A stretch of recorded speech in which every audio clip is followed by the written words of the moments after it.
Right, so we're looking at this from the end of this metafictional digression, which he uses to reflect on the morality of the storytelling. So, one of the things that's important to notice in this um, resumed narrative, first of all, is that it is a resumption of the previous narrative. So, when you hear this phrase at the beginning, this one does it for me. I've told it before many times, many versions, but here's what actually happened. This, again, is supposed to be emphasizing the motif of storytelling, but also the way in which there exist many versions of this particular narrative. So, obviously, the implication is that some of them are different and therefore potentially not objectively real, and that the method of storytelling is varied from time to time. So, we crossed the river and marched west into the mountains. On the third day, Kurt Lemon stepped on a booby trap 105 round. He was playing catch with Rat Kiley laughing, and then he was dead. The trees were thick. It took nearly an hour to cut an LZ for the dust off.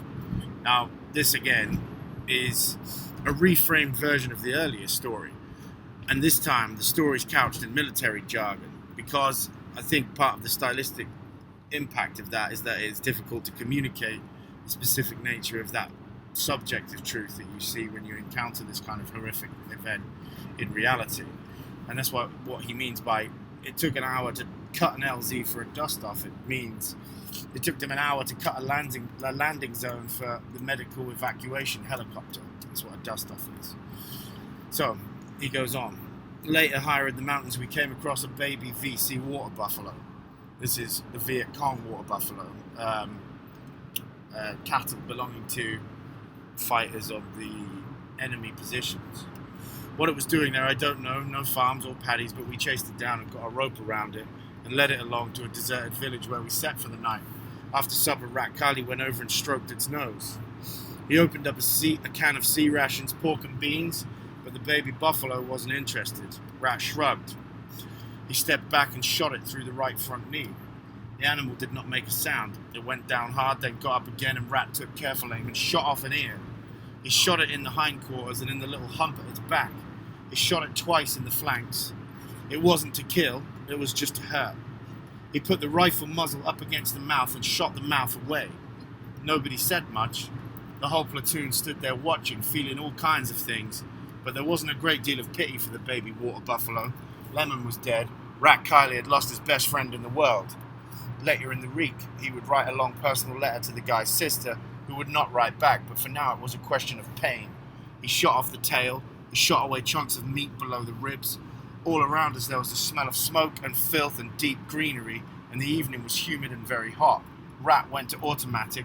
He shot randomly, almost casually, quick little spurts in the belly and butt. Then he reloaded, squatted down and shot it in the left front knee.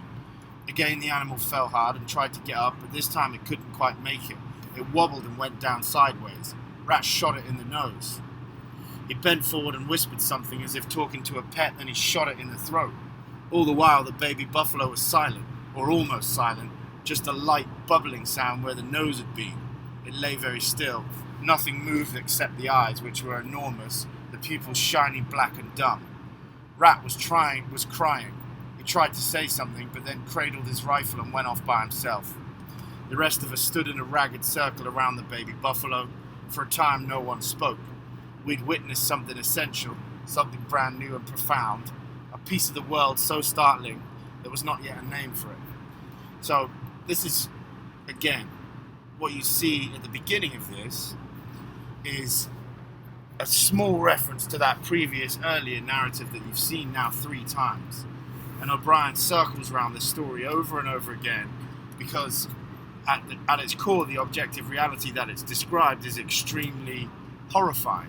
But that previous narrative about Kurt Lemon accidentally blowing himself up on a trapped booby round is the reason why we then see this horrific story about a soldier basically losing his mental stability and torturing an animal because he is tragically scarred by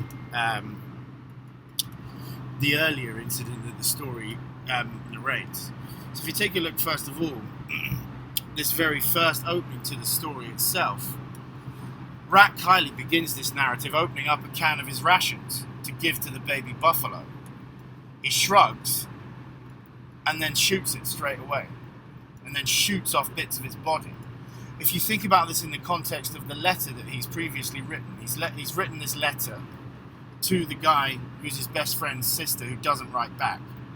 This baby buffalo doesn't show any interest in his pork and beans that he offers him, and this is his final trigger. He channels all of that negative emotion that he has kept pent up inside of him because this girl who he addressed the letter to didn't write back, and cathartically releases all of this anger on this poor animal who obviously has no idea what's going on. But if you look at the description here, you see this sudden contrast of kindness with mindless brutality, which is obviously deliberately trying to present the effect of trauma and the consequence of his emotional volatility. So we see suddenly a man offering his only little bit of dinner. A C ration is a tiny little bit of dinner that you would experience out on a military patrol, offering it up to a buffalo who shows it's not interested, and then he loses his cool entirely and shoots bits of his body off in consequence to this. The whole point of this story is not to necessarily show you that he's an evil man. It's to show you what happens when you put 19-year-old boys through this particular type of trauma and then leave them with very little supervision and very little advice about how to deal with it. So as you move further into this, you see this section underlined in red. The whole platoon stood there watching, feeling all kinds of things, but there wasn't a great deal of pity for the water buffalo. Lemon was dead. Rat Kiley had lost his best friend in the world. Later in the week, he would write a long personal letter to the guy's sister who would not write back, but for now it was a question of pain. So you see in this explanation, it's not a defense of the action, it's not a defense of the behavior, but it is an effort to try and communicate why this occurred.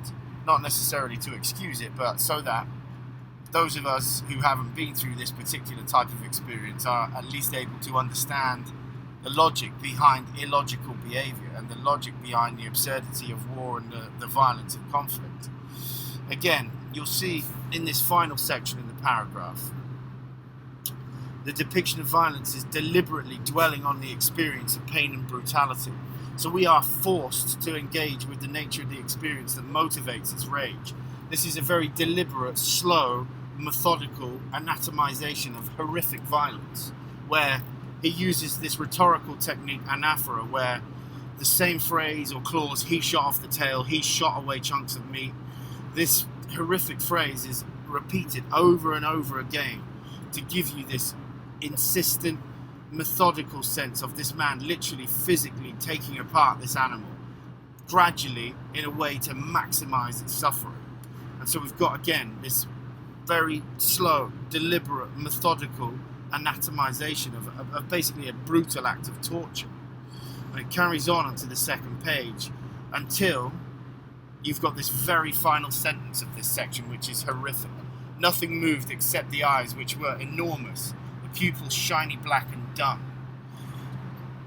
O'Brian deliberately saves these moments of really vivid sensory imagery so that we are forced to dwell on the concrete details of this act of torture right at the end of it. So we've heard all of this rhetorical description of him gradually taking this animal apart, but we are at the final moment in this sentence forced to dwell on the image of this basically massacred buffalo with its full consciousness of the torture that it has just experienced. But then look at the single detail that he punctuates this with.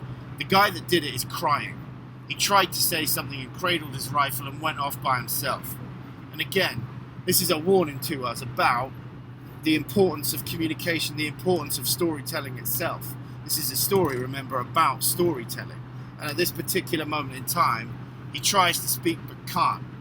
The experience is beyond his ability to communicate, and when people get to that position, this horrific violence is one of the outcrops, one of the consequences of that particular experience. And so it's a warning to us that if we don't listen, we don't understand these experiences. This is exactly the kind of experience that people come back with from conflict zones, trapped inside of them. And if we expect them to come back and be normal, we're really barking up the wrong tree. We're really expecting something that's going to be completely unreasonable from people that have been through experiences of this nature. Now, one of the slightly more complex acts of metafictional reflection that you'll see in this section just below is a reflection on language, actually of language's limitations here, that they've witnessed something essential, something that has its own inherent quality, something fundamental that is brand new and profound, an experience that can't actually be captured in the language that this writer has available to him at the time, because the experience itself is beyond our ability to make sense of it in the normal conventional fashion in which we might attempt to.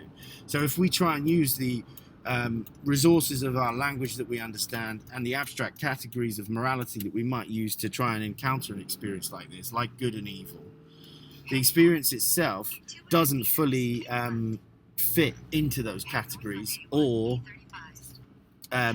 fully